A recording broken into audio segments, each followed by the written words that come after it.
There are sacraments of evil as well as of good about us, and we live and move, to my belief, in an unknown world, a place where there are caves and shadows and dwellers in twilight. It is possible that men may sometimes return on the track of evolution, and it is my belief that an awful lore is not yet dead. Not many weeks ago, on a street corner in the village of Pasquag, Rhode Island, a tall, heavily built, and wholesome-looking pedestrian furnished much speculation by a singular lapse of behavior. He had, it appears, been descending the hill by the road from Shipachet, and encountering the compact section, had turned to his left into the main thoroughfare, where several modest business blocks convey a touch of the urban. At this point, without visible provocation, he committed his astonishing lapse, staring queerly for a second at the tallest of the buildings before him, and then, with a series of terrified, hysterical shrieks, breaking into a frantic run which ended in a stumble and fall at the next crossing. Picked up and dusted off by ready hands, he was found to be conscious, organically unhurt, and evidently cured of his sudden nervous attack. He muttered some shamefaced explanations involving a strain he had undergone, and with downcast glance turned back up the Shipachet road, trudging out of sight without once looking behind him. It was a strange incident to befall so large, robust, normal-featured, and capable-looking a man, and the strangeness was not lessened by the remarks of a bystander, who had recognized him as the boarder of a well-known dairyman on the outskirts of Shipachet. He was, it developed, a New York police detective named Thomas F. Malone, now on a long leave of absence under medical treatment after some disproportionately arduous work on a gruesome local case, which accident had made dramatic. There had been a collapse of several old brick buildings during a raid in which he had shared, and something about the wholesale loss of life, both of prisoners and of his companions, had peculiarly appalled him. As a result, he had acquired an acute and anomalous horror of any building even remotely suggesting the ones which had fallen in, so that in the end mental specialists forbade him the sight of such things for an indefinite period. A police surgeon with relatives in Shipachet had put forward that quaint hamlet of wooden colonial houses as an ideal spot for the psychological convalescence, and thither the sufferer had gone, promising never to venture among the brick-lined streets of larger villages, till duly advised by the woundsocket specialist with whom he was put in touch.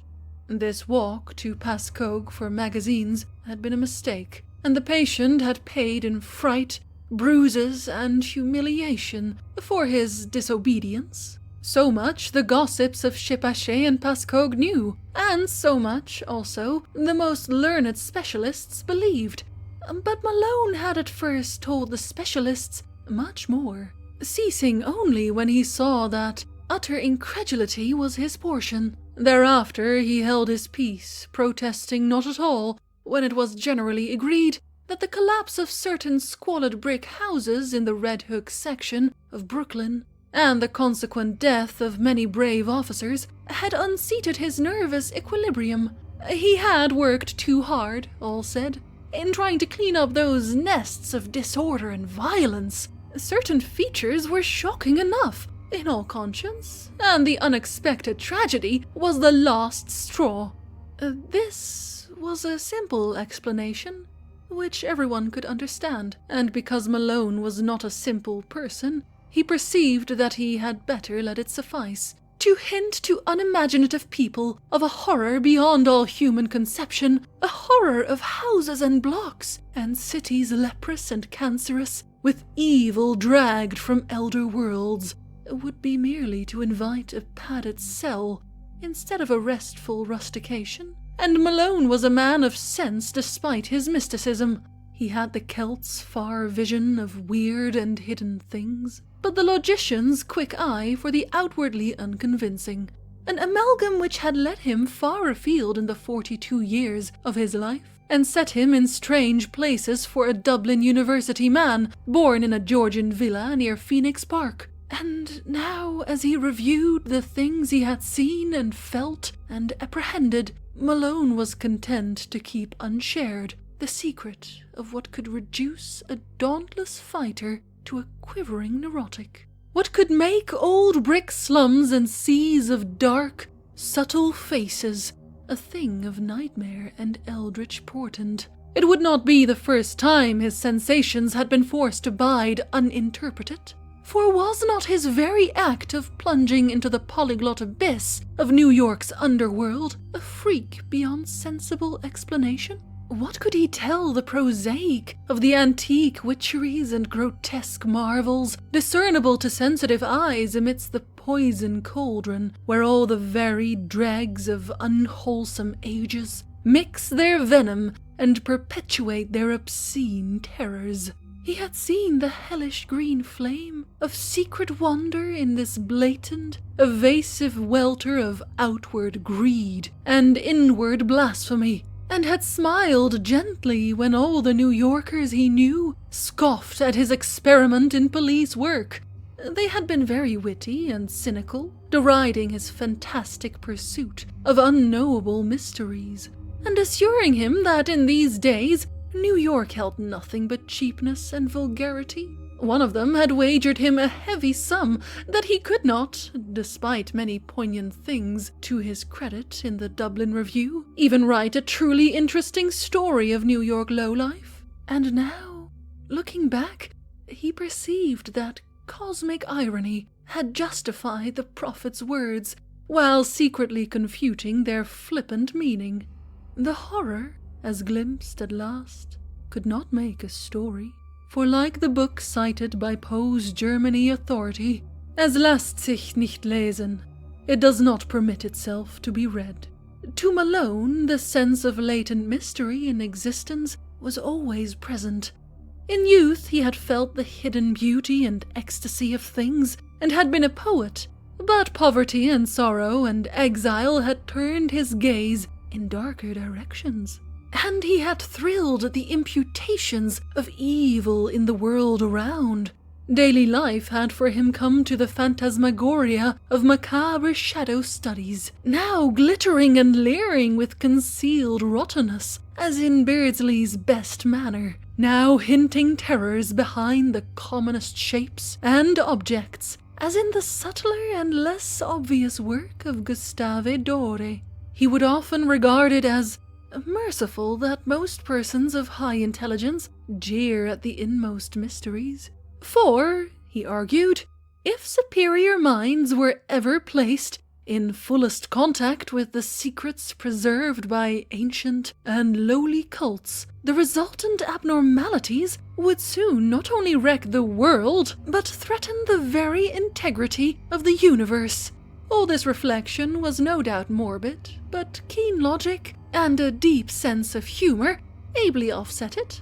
Malone was satisfied to let his notions remain as half-spied and forbidden visions, to be lightly played with, and hysteria came only when duty flung him into a hell of revelation too sudden and insidious to escape. He had for some time been detailed to the Butler Street station in Brooklyn, when the Red Hook matter came to his notice. Red Hook is a maze of hybrid squalor near the ancient waterfront opposite Governor's Island, with 30 highways climbing the hill from the wharves to that higher ground where the decayed lengths of Clinton and Court streets led off toward the Borough Hall. Its houses are mostly of brick, dating from the first quarter to the middle of the 19th century, and some of the obscure alleys and byways have that alluring antique flavor which conventional reading leads us to call Dickensian. The population is a hopeless tangle and enigma, Syrian, Spanish, Italian, and Negro elements impinging upon one another, and fragments of Scandinavian and American belts lying not far distant. It is a babel of sound and filth, and sends out strange cries to answer the lapping of oily waves at its grimy piers and the monstrous organ litanies of the harbor whistles. Here, long ago, a brighter picture dwelt, with clear-eyed mariners on the lower streets, and homes of taste and substance where the larger houses line the hill. One can trace the relics of this former happiness in the trim shapes of the buildings, the occasional graceful churches, and the evidences of original art and background in bits of detail here and there. A worn flight of steps, a battered doorway, a wormy pair of decorative columns or pilasters, or a fragment of once green space with bent and rusted iron railing. The houses are generally in solid blocks, and now and then a many-windowed cupola arises to tell of days when the households of captains and ship owners watched the sea. From this tangle of material and spiritual putrescence, the blasphemies of 100 dialects assail the sky. Hordes of prowlers reel shouting and singing along the lanes and thoroughfares. Occasional furtive hands suddenly extinguish lights and pull down curtains, and swarthy, sin-pitted faces disappear from windows when visitors pick their way through. Policemen despair of order or reform and seek rather to erect barriers protecting the outside world from contagion. The clang of the patrol is answered by a kind of spectral silence, and such prisoners as are taken are never communicative. Visible offences are as varied as the local dialects, and run the gamut from the smuggling of rum and prohibited aliens through diverse stages of lawlessness and obscure vice to murder and mutilation in their most abhorrent guises. That these visible affairs are not more frequent is not to the neighborhood's credit, unless the power of concealment be an art demanding credit. More people enter Red Hook than leave it, or at least than leave it by the landward side, and those who are not loquacious are the likeliest to leave. Malone found in this state of things a faint stench of secrets more terrible than any of the sins denounced by citizens and bemoaned by priests and philanthropists. He was conscious, as one who united imagination with scientific knowledge, that modern people under lawless conditions tend uncannily to repeat the darkest instinctive patterns of primitive, half-ape savagery in their daily life and ritual observances. And he had often viewed with an anthropologist's shudder the chanting, cursing processions of blear-eyed and pockmarked young men which wound their way along in the dark, small hours of morning. One saw groups of these youths incessantly, sometimes in leering vigils on street corners, sometimes in doorways playing eerily on cheap instruments of music, sometimes in stupefied dozes or indecent dialogues around cafeteria tables near Borough Hall, and sometimes in whispering converse around dingy taxicabs drawn up at the high stoops of crumbling and closely shuttered old houses. They chilled and fascinated him more than he dared confess to his associates on the force, for he seemed to see in them some monstrous thread of secret continuity, some fiendish, cryptical, and ancient pattern utterly beyond and below the sordid mass of facts and habits and haunts listed with such conscientious technical care by the police. They must be, he felt inwardly, the heirs of some shocking and primordial tradition, the sharers of debased and broken scraps from cults and ceremonies older than mankind. Their coherence and definiteness suggested it, and it showed in the singular suspicion of order which lurked beneath their squalid disorder. He had not read in vain such treatises as Miss Murray's Witch Cult in Western Europe, and knew that up to recent years there had certainly survived among peasants and furtive folk a frightful and clandestine system of assemblies and orgies descended from dark religions, antedating the Aryan world, and appearing in popular legends as black masses and witches' sabbaths, that these hellish vestiges of old Turanian Asiatic magic and fertility cults were even now wholly dead, he could not for a moment suppose, and he frequently wondered how much older and how much blacker than the very worst of the muttered tales some of them might be. It was the case of Robert Soudom which took Malone to the heart of things in Red Hook. Soudom was a lettered recluse of ancient Dutch family, possessed originally of barely independent means, and inhabiting the spacious but ill-preserved mansion which his grandfather had built in Flatbush, when that village was little more than a pleasant group of colonial cottages surrounding the steepled and ivy-clad Reformed church with its iron-railed yard of Netherlandish gravestones. In his lonely house, set back from Martin's Street, amidst a yard of venerable trees, Soudom had read and brooded for some 6 decades, except for a period a generation before, when he had sailed for the old world and remained there out of sight for 8 years. He could afford no servants, and would admit but few visitors to his absolute solitude, eschewing close friendships and receiving his rare acquaintances in one of the 3 ground-floor rooms which he kept in order, a vast, high-ceiled library whose walls were solidly packed with tattered books of ponderous, archaic, and vaguely repellent aspect. The growth of the town and its final absorption in the Brooklyn district had meant nothing to Soudom, and he had come to mean less and less to the town. Elderly people still pointed him out on the streets, but to most of the recent population he was merely a queer, corpulent old fellow, whose unkempt white hair, stubbly beard, shiny black clothes, and gold-hatted cane earned him an amused glance, and nothing more. Malone did not know him by sight till duty called him to the case, but had heard of him indirectly as a really profound authority on medieval superstition, and had once idly meant to look up an out-of-print pamphlet of his on the Kabbalah and the Faustus legend, which a friend had quoted from memory. Soudom became a case when his distant and only relatives sought court pronouncements on his sanity. Their action seemed sudden to the outside world, but was really undertaken only after prolonged observation and sorrowful debate.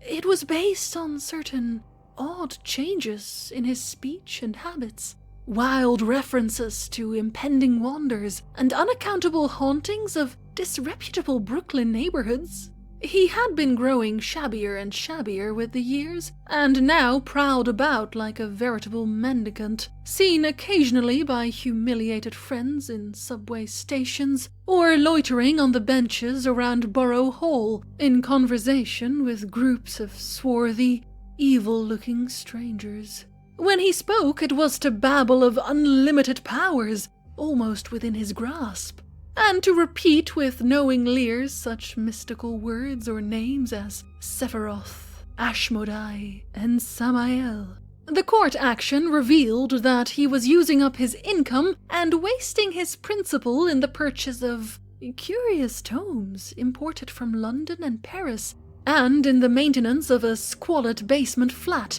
in the Red Hook district, where he spent nearly every night, receiving odd delegations of mixed rowdies and foreigners, and apparently conducting some kind of ceremonial service behind the green blinds of secretive windows. Detectives assigned to follow him reported strange cries and chants, and prancing of feet filtering out from these nocturnal rites, and shuddered at their peculiar ecstasy and abandon, despite the commonness of weird orgies in that sodden section. When, however, the matter came to a hearing, Soudom managed to preserve his liberty. Before the judge, his manner grew urbane and reasonable, and he freely admitted the queerness of demeanor and extravagant cast of language into which he had fallen through excessive devotion to study and research. He was, he said, engaged in the investigation of certain details of European tradition which required the closest contact with foreign groups and their songs and folk dances. The notion that any low secret society was preying upon him, as hinted by his relatives, was obviously absurd, and showed how sadly limited was their understanding of him and his work. Triumphing with his calm explanations, he was suffered to depart unhindered, and the paid detectives of the Soudams, Corliers, and Von Bruntz were withdrawn in resigned disgust. It was here that an alliance of federal inspectors and police, Malone with them, entered the case. The law had watched the Soudam action with interest, and had in many instances been called upon to aid the private detectives. In this work it developed that Soudam's new associates were among the blackest and most vicious criminals of Red Hook's devious lanes, and that at least a third of them were known and repeated offenders in the matter of thievery, disorder, and the importation of illegal immigrants. Indeed, it would not have been too much to say that the old scholar's particular circle coincided almost perfectly with the worst of the organized cliques, which smuggled ashore certain nameless and unclassified Asian dregs, wisely turned back by Ellis Island. In the teeming rookeries of Parker Place, since renamed, where Soudam had his basement flat, there had grown up a very unusual colony of unclassified, slant-eyed folk who used the Arabic alphabet, but were eloquently repudiated by the great mass of Syrians in and around Atlantic Avenue. They could all have been deported for lack of credentials, but legalism is slow-moving, and one does not disturb Red Hook unless publicity forces one to. These creatures attended a tumble-down stone church, used Wednesdays as a dance hall, which reared its Gothic buttresses near the vilest part of the waterfront. It was nominally Catholic, but priests throughout Brooklyn denied the place all standing and authenticity, and policemen agreed with them when they listened to the noises it emitted at night. Malone used to fancy he heard terrible cracked bass notes from a hidden organ far underground when the church stood empty and unlighted, while all observers dreaded the shrieking and drumming which accompanied the visible services. Soudam, when questioned, said he thought the ritual was some remnant of Nestorian Christianity, tinctured with the shamanism of Tibet. Most of the people, he conjectured, were of Mongoloid stock, originating somewhere in or near Kurdistan, and Malone could not help recalling that Kurdistan is the land of the Yazidis, last survivors of the Persian devil worshippers. However this may have been, the stir of the Soudam investigation made it certain that these unauthorized newcomers were flooding Red Hook in increasing numbers, entering through some marine conspiracy, unreached by revenue officers and harbor police, overrunning Parker Place and rapidly spreading up the hill, and welcomed with curious fraternalism by the other assorted denizens of the region.